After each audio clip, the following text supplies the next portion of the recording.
Você entrou aí falando sobre o TDAH e como é que é a sua relação em questão TDAH? Você também tem TDAH? Então, Como é óbvio, que é esse negócio? todo mundo tem alguma coisa. Sim. Lá já na época da faculdade, eu estudei um pouco sobre o assunto, né? Os professores acabam trazendo ali conteúdo sobre. E aí você lê, você gera uma identificação, né? Principalmente quando a gente estuda uma disciplina chamada psicopatologias, que são os transtornos mentais, né? Então você estuda desde bipolaridade, esquizofrenia, borderline, tudo. É meio perigoso fazer essa disciplina, porque eu lembro que na época eu comecei a ficar meio surtada e até chorei pra minha professora, eu acho que eu tenho esses transtornos. Ela falou, calma, Nayara, não é assim. Mas tá no jogo, tá? Por isso que eu falo, fazer faculdade de psicologia para se entender não é o caminho. Vai fazer terapia, que é muito melhor. E aí, né, eu estudando, e aí quando a gente chega nessa parte, né, também ali dos transtornos do neurodesenvolvimento, eu estudei sobre autismo, TDAH e tudo mais. E eu me identifiquei muito, mas não quis incorporar aquilo, né? Não sei dizer se talvez porque eu fiquei resistente, ou não queria admitir, ou sabia muito pouco, ou não lembro, assim. Mas há muito tempo. Então, isso já faz, né, sei lá, mais de 10 anos, assim. E até que eu comecei a entender que alguns transtornos do neurodesenvolvimento, por exemplo, o TDAH, e é interessante que quando a gente tem algo, tá, não é uma regra, tá? Que fique claro, as pessoas fizer um corte aqui, as pessoas, é isso, né? Calma. Quando você tem algo, parece que você tem uma facilidade melhor para compreender aquilo. Por quê? Porque gera identificação, né? Diferente do autismo, por exemplo. Eu não sou autista, eu compreendo ali, né,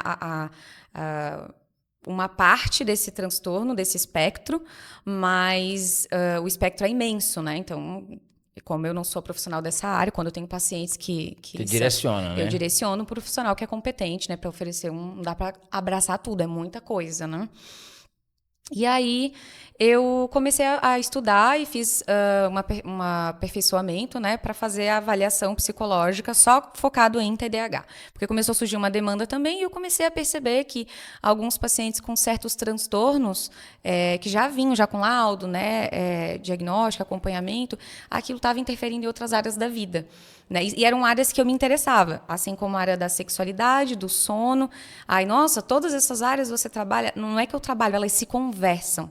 Então, eu uni todas elas, né? Venho estudando, me aperfeiçoando, né? A gente não pode parar para que a gente consiga oferecer um tratamento mais completo. E aí, lendo cada vez mais, se aperfeiçoando e aplicando teste, produzindo laudo, aí vai ficando meio escancarado. Tá na cara ali. Quando foi que eu decidi fazer alguma coisa? Eu tinha 30 anos, há 2 anos atrás. Há 2 anos atrás, é verdade, me dei conta agora. Então, a gente chama isso de diagnóstico tardio, né? Então, eu já me desenvolvi muito, hormonalmente, neuroquimicamente, né? E fisiologicamente. Então, existem consequências ao longo desse trajeto, né? Que eu poderia não ter vivido se tivesse o diagnóstico lá atrás, né? Mas como eu te falei, era pouco falado, né? Avisado e tudo mais. Então, acabou passando ali despercebido. Mas os sinais eram claros, assim, né? Hoje eu vejo que eram claros. Aí, o que aconteceu? Eu estava atendendo meus pacientes e eu cheguei num momento, assim, que eu estava estudando tanto e fazendo tantas coisas que a minha boca não estava acompanhando o meu pensamento. E eu comecei a comer palavras. Quase que gaguejar e, às vezes, bugar, assim. Dá uma pane. E eu comecei a pensar, será que eu tô cansada? Será que é isso? E sabe o que é interessante? Que eu fiz burnout mais de uma vez. Alguns quadros depressivos que eu tive ao longo da minha vida também foram provenientes, não só ali, né, do que estava acontecendo na minha vida num todo, mas também somado ao transtorno, né? Aí comecei a ficar mais curiosa, até que um dia eu pensei, não, eu tenho que fazer alguma coisa, né? Como eu fui criada ali por manezinhos, enfim, né? Os meus pais, o manezinho, não sei se tu sabe, mas fala muito rápido. Não conheço. Muito rápido, é aquela coisa assim, quer esquece, não quer diz, camba direito, camba esquerda, não sei o que. E às vezes você nem entende o que o cara tá falando. Sim. Então, até se eu estiver falando rápido, que eu vou me empolgando, tu dá uma segurada aí. Não, mas tá legal, tá dando pra entender perfeitamente. Mas eu falo rápido, viu? Então, eu fiz fono também para conseguir controlar isso e tudo isso, ó, cultura, já somou, a parte biológica, psíquica somou, entendeu? Aquilo que eu te falei no começo? Sim. O biopsicossocial. Aí procurei ali um parceiro meu, Mansur, abraço, um colega meu que é psiquiatra. Você vai me avaliar. Exatamente. Eu falei, olha, você é a pessoa competente no momento que ele trabalha muito bem nessa área. E eu sentei lá com ele. Ele é psiquiatra. Ele é um psiquiatra maravilhoso. Não é aquele psiquiatra que é cara crachá, toma receita, não. Ele senta. Até o próprio consultório dele, assim, é bem... Eu vou fazer propaganda dele, porque Quem eu sabe gosto não muito conversa dele. com ele um dia aqui, né? Convida, ele vem. O cara é sensacional, inteligentíssimo, assim. Ótimo. E sentei lá e a gente fez, né, uma sessão de quase, sei lá, umas 2 horas, assim. E aí a gente, obviamente, né, eu fiz o teste também e fechamos ali o diagnóstico. Aí iniciamos o processo de tratamento. Aí é o opcional, né? Aí, só que no meu caso foi necessário. Por quê? Quando a gente fala de TDA, a gente fala de um transtorno de atenção, né? Quando a gente fala do TDAH, a gente fala do transtorno de atenção mais a hiperatividade, né? Sim. Quando eu falo de hiperatividade, antes a gente pensava que a hiperatividade, por isso que eu falo pra você, tá sempre melhorando, sempre trazendo mais informações. Era só aquela criança que não parava quieta, né? Você percebe que eu gesticulo bastante com as mãos, eu me mexo, olho pra lá, pra cá, né? E isso era uma coisa que me incomodava um pouco, porque às vezes eu tinha uma dificuldade do olho no olho, eu aprendi isso com o tempo. Às vezes eu falo pensando, olhando para um objeto, né? Eu te falando agora, tu vai começar a perceber mais. Mas tem pessoas que, não, eu nem notei. Aí vai começar a notar. E aí a minha hiperatividade, ela não era só motora, né? A perninha ali balançando, né? Se chacoalha o tempo inteiro, levanta, vai, faz 1000 coisas ao mesmo tempo. Eu pensava que essa uma habilidade que era minha, porque eu sou mulher. Ninja, sou ninja. Né? Mais do que isso, né? Eu brinco assim, gente, quem é que fica preso na maçaneta? Tudo bem que eu não tenho 2 metros de altura, mas eu fico presa em maçaneta, eu tenho sempre um hematoma no meu corpo, tô sempre esbarrando nas coisas. Até hoje? Desastrada. Melhorou muito. Mas assim, tem uns bons hematomas. Eu sei que você não vai dar o diagnóstico disso, lógico, que você tem, mas o diagnóstico quem dá é um psiquiatra, né? Do TDAH. É por junto. aí? A avaliação é que junto, né? O teste, ele é de uso exclusivo do profissional psicólogo. Mas o psiquiatra e o neurologista também, que tem formação nessa parte, né? Também trabalho com um parceiro sensacional lá de São Paulo, o Dr. Gustavo. Ele até é responsável por uma parte do instituto, acho que é a USP. Depois eu vejo certinho, mas é a USP. Com foco em estudos no TDAH. Mas é um diagnóstico em conjunto. Sim, em conjunto. Ok, então a gente faz esse laudo, a gente tem a hipótese do diagnóstico, aí eu aplico o teste, obviamente, validados, né? Que vai trazer um resultado mais fidedigno. E aí a gente complementa. É a cerejinha do bolo, mas não é uma coisa do dia pra noite. Eu queria te perguntar isso. Quem viu esse vídeo falou, eu vivo com hematoma, então eu tenho TDAH. Não é assim. Mas pode ser um sinal de quem vive se esbarrando e tal, né? Pode, é tanta coisa. Quando a gente fala de... Eu não vou nem fazer esse negócio, se eu fizer, eu tenho também. Pode ser. Não, tá doido. Pode ser. É por isso que eu falo pra você.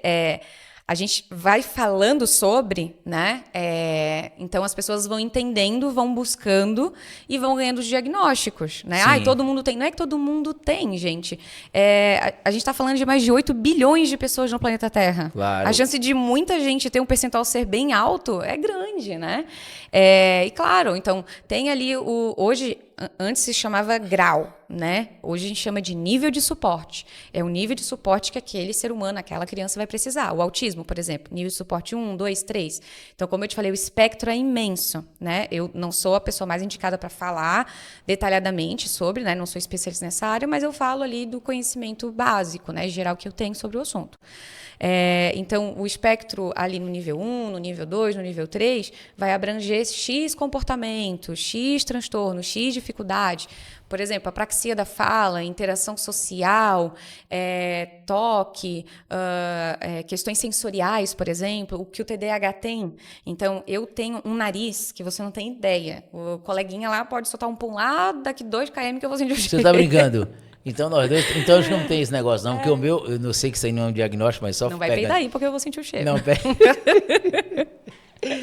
pegando essa linhagem, cara, meu nariz é meu 5º sentido. Gente, assim, meu melhor tato. O meu nariz o meu olfato é o quinto sentido, cara. Sou ruim pra sentir cheiro. Então, hipersensível, assim, é mais do que o normal.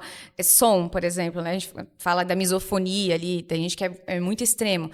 Mas tem algumas notas de música ou pequenos sons que eu consigo ouvir. Por exemplo, eu falava pra todo mundo, gente, eu não tô maluca. Uma vez, meus pais moram numa casa de praia, né? Assim, não é de praia literalmente, mas é próximo da praia. Então Sim. tem bastante mato ali e tal. Então tem noite de lua cheia que dá aquele monte de mosquito, né? Aí, como eu não gostava de botar aqueles refil, eu comprei um negócio na internet que é um tipo de som que você coloca na tomada. Na parede. Na parede. Na tomada ou na parede? Isso. Aí ele emite um som Sim. que a fêmea, sei lá, não lembro bem a explicação, e o mosquito não vinha.